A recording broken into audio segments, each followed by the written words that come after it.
একজন মেয়ে যে হিন্দু আমাকে বিয়ে করার জন্য খুব বেশি পাগলামি সে করেছিল। তো যখন সে খুব বেশি পাগলামি করছে, মানে সব করার ডান, কাগজ করে নিয়ে আসছে, মুসলমান হয়ে যাবে, জাস্ট বিয়ে করতে চায় সে।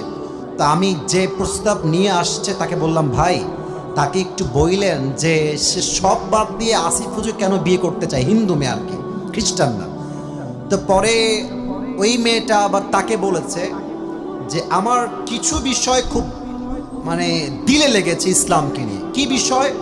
মেয়েটা বলেছে যে আসিফ হুজুর যখন ইসলামকে রিপ্রেজেন্ট করে, ইসলাম নিয়ে কথা বলে, আমার কাছে মনে হয় যে জীবনের কোনো কষ্টই কষ্ট নয় যে রব আমার বন্ধু হয়ে যায়। কথা ঠিক আছে কিনা বলে? এক নাম্বার কথা তার হৃদয়ে টাচ লেগেছে।